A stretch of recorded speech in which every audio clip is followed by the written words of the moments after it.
झूठ क्यों बोलते हो तुम? क्योंकि झूठ में उम्मीद होती है। झूठ आखिर में उम्मीद तोड़ता भी तो है।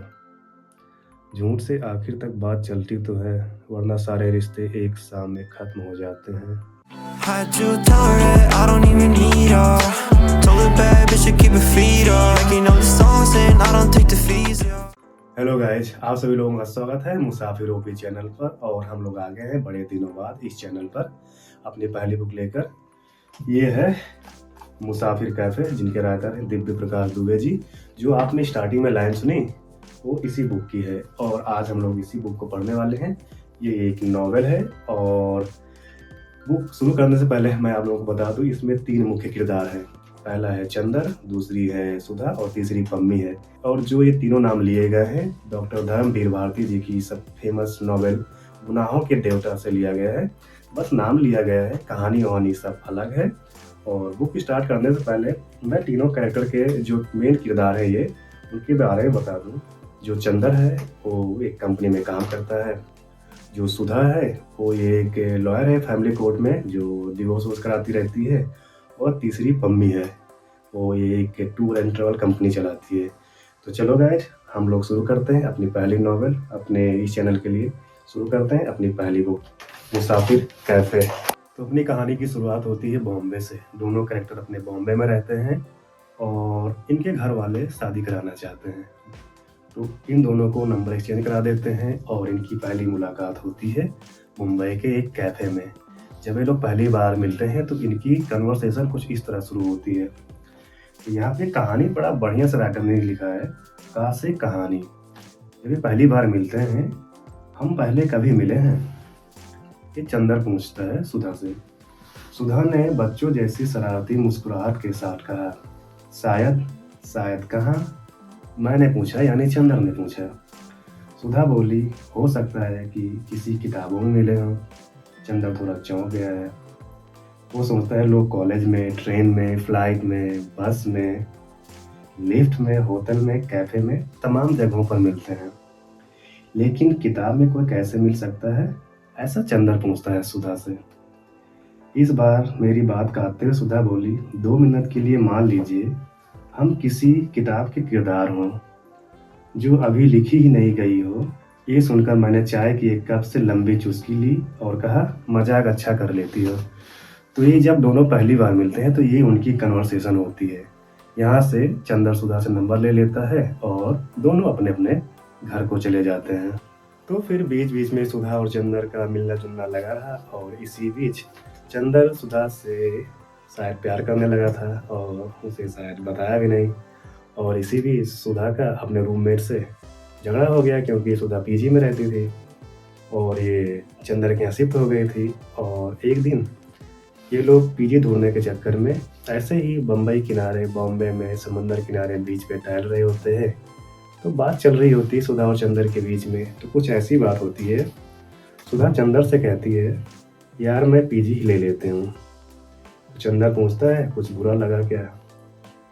तो सुधा कहती है, नहीं वो बात नहीं है यार, मुझे तो शादी करनी नहीं है। मेरे साथ रहोगे तो तुम्हारा घर बसने में दिक्कत हो जाएगी। अरे बाप रे, इतनी देर से ही सोच रही थी क्या? ऐसा चंदर सुधा से कहता है। नहीं, फिर क्या सोच रही थी इतनी देर से? तो सुधा कहती है, यार समंदर के किनारे गीली मिट्टी पर चलते हुए लगता है कोई बस प्यार से गले लगा ले। और कहती है सुधा चंदर से, प्यार गीली रेत जैसा ही होता है, कब पैर के नीचे से फिसल जाए पता ही नहीं चलता है। ये वाली लाइन भाई दिल को लगती है। तो हम अपनी कहानी में आगे बढ़ते हैं थोड़ा। और एक दिन कुछ ऐसा होता है, सुधा अपने ऑफिस से घर आती है और बड़ा अपसेट होती है। चंदर पूछता है, क्या हुआ? तो सुधा बताती है कि उसके कलीग में किसी ने सुसाइड कर लिया। वो इस बार से काफ़ी ज़्यादा टेंशन में है, और इसीलिए यहाँ पर एक काफ़ी अच्छी लाइन लिखी है जो सुधा बोलती है चंदर से। ज़िंदगी की सबसे अच्छी और ख़राब बात यही है कि ये हमेशा नहीं रहने वाले। ये बात एक उम्र के बाद हम सभी को समझ में आने लगती है कि दिन अच्छे हों या ख़राब, दोनों बीत जाते हैं। रोते हुए हम अपने सबसे करीब होते हैं और हंसते हुए दूसरों के। तो ये जो लाइन है, 3-4 लाइन काफ़ी अच्छी लगी ये भी। एक दिन चंदर ऑफिस से घर आता है तो बड़ा टेंशन में रहता है। सुधा पूछती है क्या हुआ, तो चंदर कहता है लाइफ बड़ी छोटी है। तो सुधा कहती है तुम्हारे छोटी कहने से लाइफ बड़ी थोड़ी हो जाएगी। चंदर कहता है लाइफ बड़ी छोटी है, मुझे करना क्या है लाइफ में, जिंदगी से मुझे चाहिए क्या, मुझे पता ही नहीं है। तो इस बात से लेकर वो टेंशन में रहता है। सुधा पूछती है कि ऑफिस में कुछ हुआ क्या, तो कहता है हाँ। तो कहता है प्रमोशन हो गया। तो सुधा सामने रखी रहती है टेबल पर अप्रेजल लेटर, उठाकर देखा तो सच में चंदर का प्रमोशन हो गया है। तो कहती है चलो असिस्टेंट साहब इस बात को लेकर सेलिब्रेट किया जाए, पार्टी किया जाए। लेकिन चंदर इस बात से दुखी है कि उसे ज़िंदगी में करना क्या रहता है।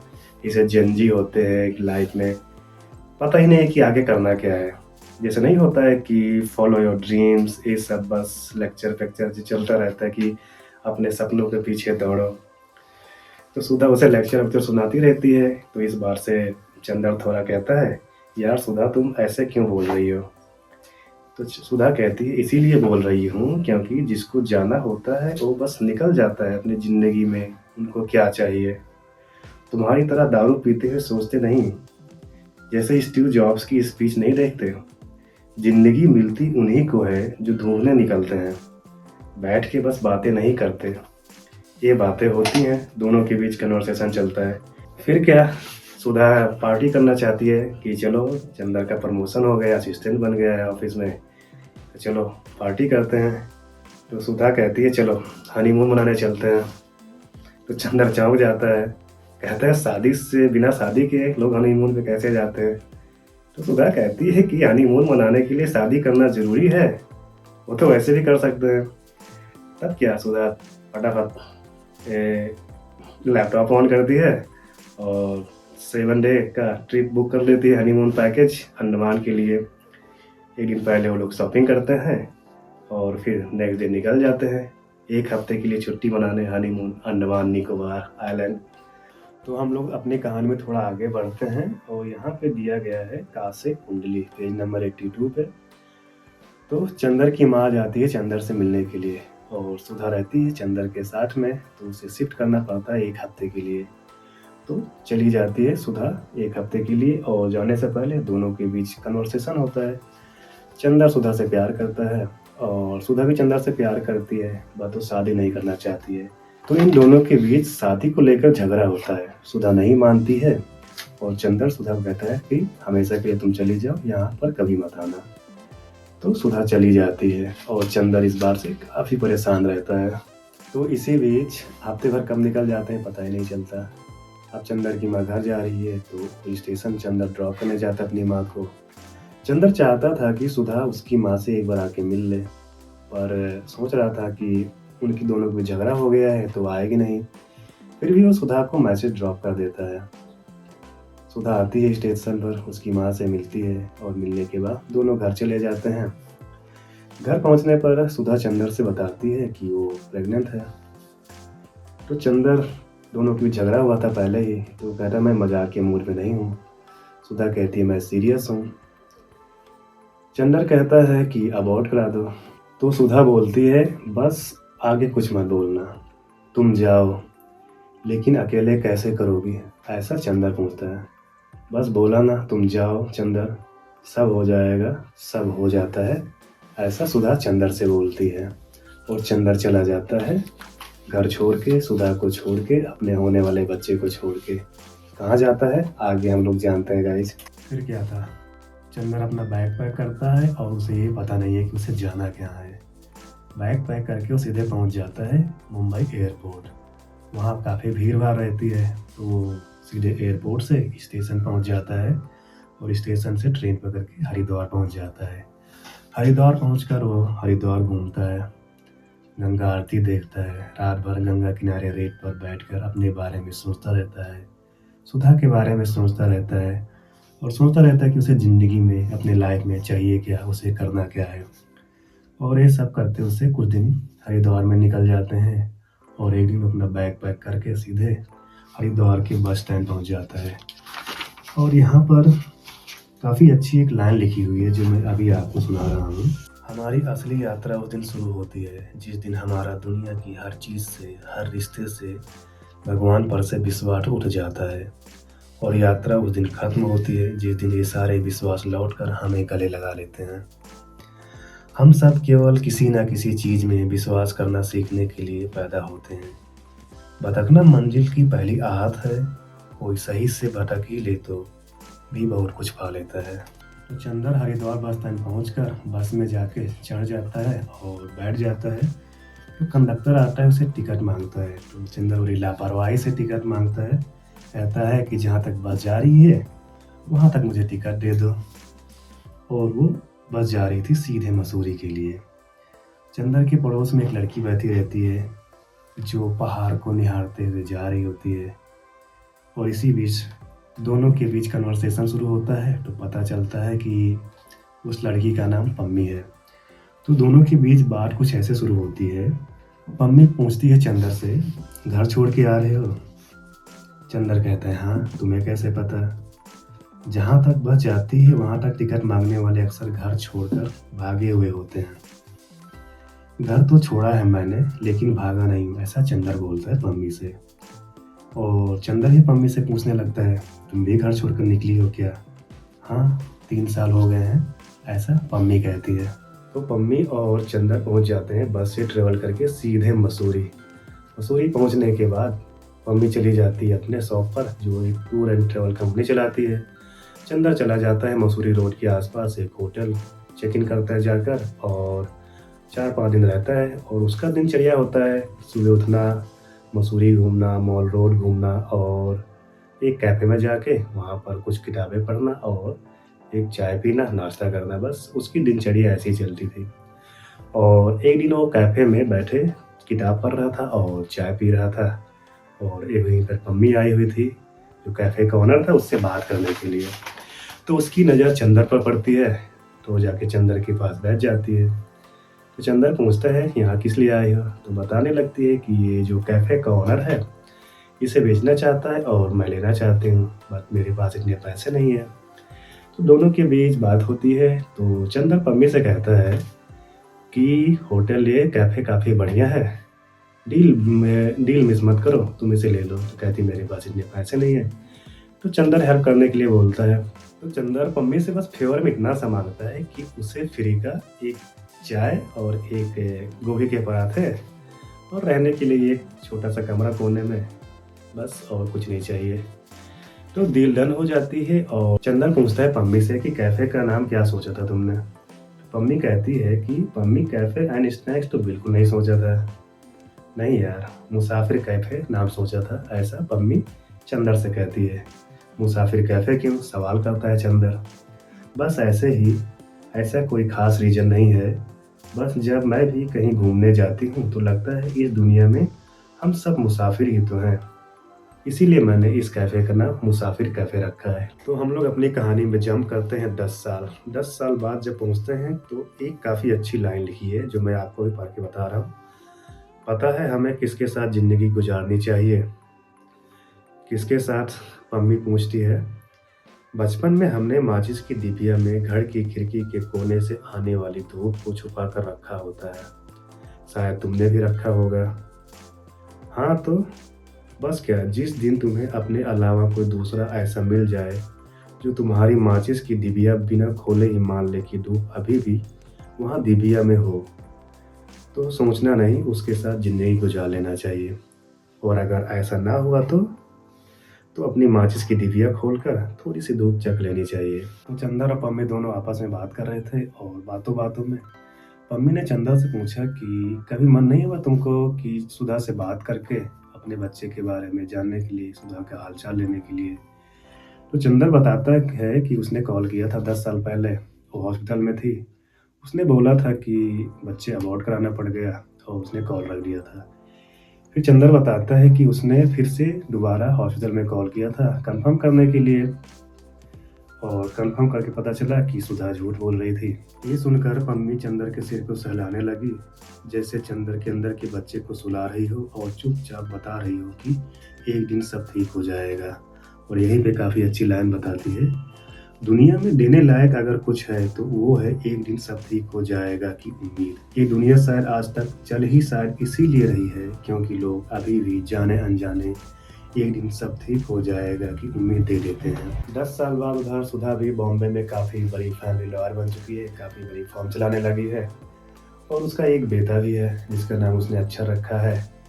और उसका एडमिशन वो एक दिन जाती है देहरादून के बोर्डिंग स्कूल में लिखाने के लिए। वो देहरादून आती है और वहाँ जाके वो एडमिशन करा देती है। एडमिशन कराने के बाद उसे बड़ा अजीब लग रहा था। उसे पहली बार रियलाइज़ हुआ कि वो अकेली हो गई है। जब चंदर गया था तो उसके पास अक्षर था, उसका बेटा, साथ रहने के लिए। अब उसको भी बोर्डिंग स्कूल में डाल दी तो अकेली हो गई, परेशान। उसने अपने दोस्त विनीत से कहा कि वो कुछ दिन यहीं देहरादून में रहना चाहती है। तो विनीत चला जाता है, वो हफ्ते भर के लिए रुक जाती है सुधा देहरादून में। चंदन ने जब कॉल किया था तो नंबर उसने रख लिया था, सेव किया था। उसी नंबर पे वो कैफ़े में फ़ोन करती है, मुसाफिर कैफ़े। जब सुधा फ़ोन करती है तो पम्मी उठाती है, पूछती है हेलो कौन? तो कहते हैं आपके रूम में कमरा खाली है? तो कह रहे हैं हाँ खाली है। तो बुक करा लेती है और अगली सुबह वो पहुंच जाती है मसूरी मुसाफिर कैफ़े। वहाँ जाके पता चलता है कि चंदन वहाँ पे है नहीं, वो ट्रैकिंग पे चला गया है, अगली सुबह तक आएगा। तो सुधा बालकनी में बैठी रहती है, खूबसूरत पहाड़ों की वादियों में झांकते हुए छत पे। चंदन आता है, जाके बैठता है, दोनों के बीच बातें होती हैं। बात कहाँ से शुरू होती है पहले पता ही नहीं चलता, कैसे बात शुरू करें। बातों बातों में चंदन पूछता है कि उसका बेटा कैसा है। तो सुधा बोलती है तुम्हें पता था कि मैं झूठ बोल रही थी? कि हाँ, तुम इतनी भी अच्छी एक्टर नहीं हो कि मैं तुम्हारे झूठ को पकड़ ना पाऊँ। तो बताती है कि अच्छा है, बस कंफ्यूज रहता है तुम्हारी तरह, जैसे तुम कंफ्यूज रहते हो अपनी लाइफ में। तुम्हारी किताबें देखता रहता है, उसमें अंडरलाइन की हुई किताबें उसका मतलब पूछता रहता है। यहीं पे बोर्डिंग में देहरादून में एडमिशन करा दिए हैं। फिर दोनों के बीच बातचीत होती है और बातचीत होते होते काफ़ी देर हो जाती है। सुधा फिर अपना फ़ोन अनलॉक करती है, फ्लाइट मोड से ऑन करती है तो उस पर ढेर सारे मिस कॉल मैसेज आए होते हैं। फ़ोन करके पता चलता है कि अक्षर को, उसके बेटे को किसी ने छत से धक्का दे दिया है तो उसे फ्रैक्चर हो गया है। तो चंदा और सुधा दोनों साथ में निकल जाते हैं देहरादून के लिए और वहाँ पर अक्षर को हॉस्पिटल में एडमिट कराया होता है। चंदन और सुधा अक्षर को डिस्चार्ज करा के सीधे मसूरी आ जाते हैं वो लोग और एक शाम चारों बैठ के बातें कर रहे होते हैं। तो बातों बातों में अक्षर मम्मी को आंटी बोलता है और चंदर को अंकल। तो इस बात से पम्मी को थोड़ा अजीब लगा, चंदर को थोड़ा लगा और सुधा को कुछ ज़्यादा ही लगा। तो उसने क्या किया, अक्षर का हाथ पकड़कर उसका माथा सहलाते हुए बताया कि ये आपके पापा हैं। ये सुनकर अक्षर पम्मी की तरफ देखकर अपनी आंखों में दुनिया की सारी मासूमियत भर के पूछा, एक पापा हैं तो पम्मी आंटी कौन है? ये सुनकर सुधा ने बताया, पम्मी आंटी आपकी बड़ी मम्मी है, तुम भी मम्मी, पम्मी आंटी भी मम्मी। ये सुनकर सुधा ने पम्मी की तरफ देखकर कहा, हाँ, जो बहुत लकी होते हैं उनकी दो मम्मियाँ होती हैं। ये सुनकर अक्षर चंदर के जैसे थोड़ा कंफ्यूज हुआ और पूछा, आप तीनों की शादी कब हुई थी? अक्षर के ये बोलते ही पिछले 10 साल की उदासी में हवा खुलकर गायब हो गई। पम्मी, सुधा और चंदर तीनों एक दूसरे को देखकर जोर से हंसने लगे। अक्षर को ज़्यादा समझ नहीं आया सबको खुश देखकर। उसने कहा, पम्मी, बड़ी मम्मी और पापा, चलो मुझे जोर से कस के गले लगा लो। तीनों को एक साथ अक्षर से गले मिला देख मुसाफिर कैफ़े मुस्कुरा दिया। मुसाफिर कैफ़े अपना नया मुसाफिर पाकर बहुत खुश हुआ। तो गाइस, इस तरह हम लोगों ने अपनी पहली कहानी, अपनी पहली नॉवल मुसाफिर कैफ़े आज ख़त्म कर दी। मैंने आप लोगों को नहीं बताया कि क्या चंदर की शादी सुधा से होती है, क्या चंदर की शादी पम्मी से होती है। ये जानने के लिए आपको बुक पढ़ना पड़ेगा। आप कहीं से भी खरीद सकते हो। मैं अपना जब एफिलिएट अकाउंट बनाऊंगा अमेजन का तो इंस्टाग्राम के बायो में डाल दूंगा, आप वहां से जाके चेकआउट कर लेना। और इस बुक के माध्यम से हमने जिस पर्पस से इस चैनल पे हमने बुक पढ़ना शुरू किया है कि बुक के माध्यम से हम लोग घूमेंगे देश विदेश। तो कहानी की अपनी शुरुआत होती है बम्बई से। हम लोग बम्बई में घूमते हैं, पहले वहाँ का समंदर देखते हैं, बीचेस देखते हैं। फिर हम लोग जाते हैं घूमने के लिए अंडमान निकोबार आइलैंड, जहाँ चंदर और सुधा जाते हैं हनीमून मनाने के लिए। फिर जब चंदर का सुधा के साथ झगड़ा हो जाता है तो बम्बई छोड़ के सीधे चला जाता है हरिद्वार। हरिद्वार वो घूमता है, गंगा आरती देखता है। वहाँ से वो जाता है बस पकड़ के सीधे मसूरी के लिए चला जाता है, जहाँ उसकी मुलाकात बस में होती है पम्मी से। बीच में एक शिव मंदिर मिलता है, हरिद्वार और मसूरी के बीच में। वहाँ रुक के दोनों चाय पीते हैं, क्योंकि कहते हैं वहाँ की चाय काफ़ी अच्छी होती है। हम लोग फिर जाते हैं सीधे मसूरी के हम लोग माल रोड घूमते हैं। ट्रैकिंग करने जाते हैं चंदर, उसके साथ हम लोग ट्रैकिंग करते हैं। और इस तरह गाइस मैं भी चंदर के साथ-साथ घूमता हूँ, उसके साथ जहाँ-जहाँ चंदर घूमता है, वहाँ-वहाँ मैं भी घूमता हूँ। और इस तरह अपनी कहानी एंड हो चुकी। अगर आप लोगों को वीडियो पसंद आई, तो वीडियो को लाइक शेयर कर देना, चैनल पर नए हो तो सब्सक्राइब कर देना। मिलते हैं गाइस अगली वीडियो में एक और नए मज़ेदार कहानी लेकर। तब तक के लिए बाय गाइस।